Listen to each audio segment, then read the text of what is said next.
नमस्कार, आप देख रहे हैं एवीआई नेशनल न्यूज। मेरा नाम ज्ञानेंद्र है। बता दें कि इन दिनों बिहार सरकार के शिक्षा विभाग के द्वारा शिक्षकों को लेकर नए नए निर्देश जारी किए जा रहे हैं, चाहे मामला ई शिक्षा कोष का हो या फिर अन्य कोई भी मामला। लेकिन इन तमाम मुद्दों को लेकर के लगातार शिक्षक संघ में नाराजगी देखी जा रही है कि आखिर शिक्षा विभाग की ये कैसी नीति है, कौन सी पॉलिसी है। एक के बाद एक नए नए फरमान जारी किए जा रहे हैं।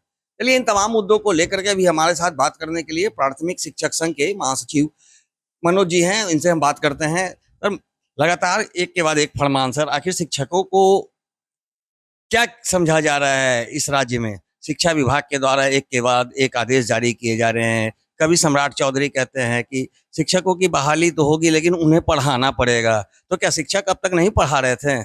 अब ई शिक्षा कोष से अटेंडेंस लेकर के पैसा काटा जा रहा है, सैलरी काटी जा रही है, कुछ शिक्षकों पे कार्रवाई की बात की जा रही है। ये क्या हो रहा है सर? ये लोग चाहे माननीय मुख्यमंत्री हों या माननीय शिक्षा मंत्री हों, केवल राज्य की जनता को सब्जवाग दिखा रहे हैं और शिक्षकों के साथ इन लोगों का जो है केवल यही कि इनको मुंह से संतुष्ट करो। आपने देखा इधर माननीय शिक्षा मंत्री जी जो नया बने, सारे लोगों से मिले, जो भी गया सब सारे लोगों का शुभकामना। ये तो एक सामान्य सी प्रक्रिया है, स्वीकार किए, सबको आश्वासन दिए। शिक्षक के समारोह में भी आए, इसका हम स्वागत करते हैं, अच्छी बात है। परंतु काम के नाम पर जितना इन्होंने घोषणा किया, आप अभी तक देखिए। एक के ट्रांसफर का कह रहे थे कि हम एकदम चुटकी बजाते जून लास्ट में कर देंगे। जुलाई आज 4 तारीख हो गया और जैसा नीति इन्होंने लाया है, इसमें हमको नहीं लगता है कि अधिक लोगों का स्थानांतरण हो पाएगा। एक यहाँ एक गड़बड़ी है।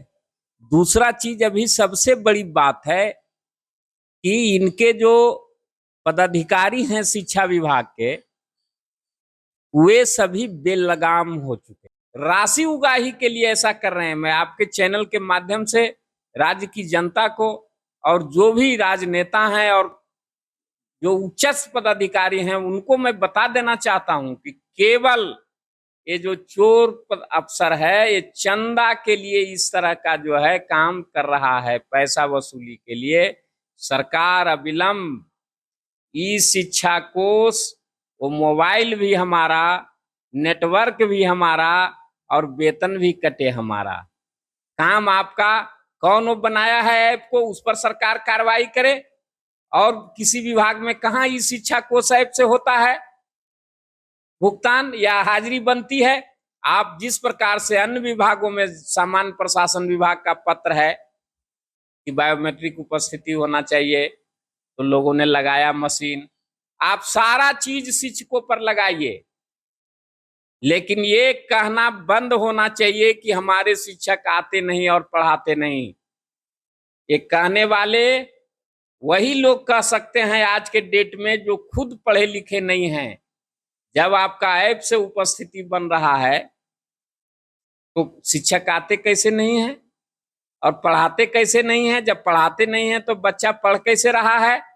तो आप उनको जो 3 साल का समय सुप्रीम कोर्ट ने दिया है, राज्य सरकार परीक्षा ले। राज्य सरकार को तो ये चाहिए कुछ भी करने से पहले, और हमारे शिक्षक नहीं पास करेंगे थोड़े ही।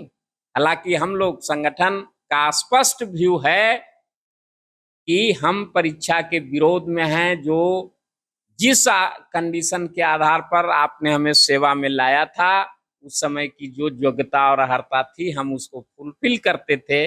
आप बीच में नियम नहीं बदल सकते। लोग परीक्षा के विरोध में? हाँ, परीक्षा के विरोध में है। और हम लोग जितने भी यहाँ के लोकसभा और राज्यसभा के सदस्य हैं, हमारे शिक्षक साथी, कल भी पूर्णिया में श्री राजेश रंजन उर्फ पप्पू जी को, रोहतास में वहाँ मनोज राम जी को, और भी सारे जगहों पर, वहाँ अररिया के सांसद को, प्रदीप बाबू को, सारे लोगों को हमारे जो संगठन के जिला के लोग हैं वो दे रहे हैं ज्ञापन। अभी सूचना है।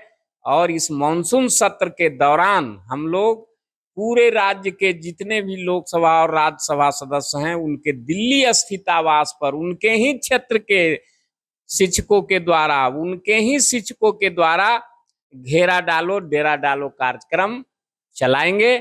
और हर हाल में ये जो अधिनियम है शिक्षा का अधिकार अधिनियम 2009, इससे में जो टीईटी का प्रावधान है उसको अधिनियम लागू होने से पूर्व जो बहाल शिक्षक हैं उनको मुक्त कराएंगे। मेरा कहना यह है ज्ञानचंद बाबू कि यदि अधिनियम में था वास्तव में कि टीईटी पास करना है, तो इतने दिन तक केंद्र सरकार और राज्य सरकार कहां सोई हुई थी? क्यों नहीं परीक्षा ली? उस समय लेती परीक्षा। 1 अप्रैल 2010 से आरटी एक्ट लागू है, तो हमारे शिक्षक निश्चित तौर पर पास कर जाते। लेकिन आज अब 16 वर्षों के बाद ये किस तरह का अन्याय हो रहा है इस देश में। और इन नेताओं को ऐसा लगता है कि, और जो पदाधिकारी हैं, कि देश इनके दम पर चल रहा है। नहीं, देश को आजादी दिलाने में या देश को चलाने में शिक्षकों की भूमिका सबसे महत्वपूर्ण होती है। तो यदि वास्तव में शिक्षा का विकास करना है तो शिक्षकों को मान सम्मान के साथ उनको पर्याप्त वेतनमान और सेवा शर्त का लाभ देना पड़ेगा, क्योंकि ताकि शिक्षक निश्चिंत होकर शिक्षण का कार्य कर सकें। और यदि राज्य सरकार ऐसा नहीं करती है तो ये केवल उसी तरह का है कि अपने मन में मिट्ठू खूब गाल बजाते रहिए, हम ये कर रहे हैं वो कर रहे हैं, लेकिन होने वाला कुछ भी नहीं है। इसलिए मैं मनोज कुमार, उप महासचिव बिहार राज्य प्राथमिक शिक्षक संघ, आपके चैनल के माध्यम से अपने तमाम शिक्षक साथियों को भी यह संदेश देना चाहता हूं कि शिक्षक किसी पर आश्रित नहीं है। शिक्षक ज्ञान देता है, उसके बदले कुछ प्राप्त करता है।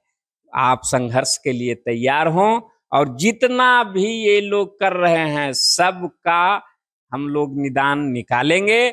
और एक भी शिक्षक का यदि वेतन कट गया ई शिक्षा कोष ऐप के उपस्थिति के आधार पर, तो यहाँ शिक्षक संगठन अगले 12 तारीख को बैठक है, उसमें हम लोग यही रणनीति बना रहे हैं। हम लोग धरना प्रदर्शन करेंगे। यदि उससे भी नहीं होगा तो भूख हड़ताल और आमरण अनशन करने से भी शिक्षक संगठन नहीं चूकेगा। और एक भी शिक्षकों का टीईटी के चलते हम लोग सेवा समाप्त नहीं होने देंगे, चाहे इसके लिए शिक्षक संगठन को जितना भी संघर्ष करना पड़े। सरकार को बड़ी चेतावनी है शिक्षक संघ की ओर। यहाँ मैं सरकार को खुली चेतावनी देता हूं कि आप सावधान हो जाएं, शिक्षकों के साथ अन्याय न करें, नहीं तो शिक्षक आंदोलन करने को विवश होंगे। और इससे जो शिक्षा व्यवस्था पर कुप्रभाव पड़ेगा उसके लिए राज्य सरकार खुद जिम्मेवार होगी। शिक्षकों पर दोष न दे, पठन पाठन बाधित होगा बच्चों का, इसका दोष राज्य सरकार शिक्षकों पर न देगा। तो जैसा कि आपने सुना, मनोज कुमार ने सीधे तौर पर सरकार को चेतावनी दी है कि इस शिक्षा कोष का मामला हो चाहे स्थानांतरण का, इन तमाम मुद्दों को लेकर के सरकार के प्रतिनिधि से अब शिक्षक संघ एक बार मुलाकात करेगी। और उसके बाद 12 जुलाई को एक बड़ी बैठक होगी, और बैठक में यह निर्णय लिया जाएगा कि आखिर सरकार का अगला स्टैंड क्या है, और उसके आधार पर एक आंदोलन की तैयारी की जाएगी। लेकिन सीधा संदेश इनका यही है कि शिक्षकों के साथ अगर अन्याय होता है तो शिक्षक संघ बड़े आंदोलन करने से पीछे नहीं हटेगी। और यदि इस बीच शिक्षा में बाधा पहुंचती है तो उसकी जिम्मेवारी सरकार की होगी। अब देखना दिलचस्प होगा कि शिक्षक संघ के ज्ञापन देने के बाद सरकार क्या कुछ करती है, इनकी मांगों को मानती है, या फिर शिक्षक संघ का आंदोलन सड़कों पर देखने को मिलेगा। सहयोगी आनंद के साथ Gyanendra Verma, AVI nation news, Patna.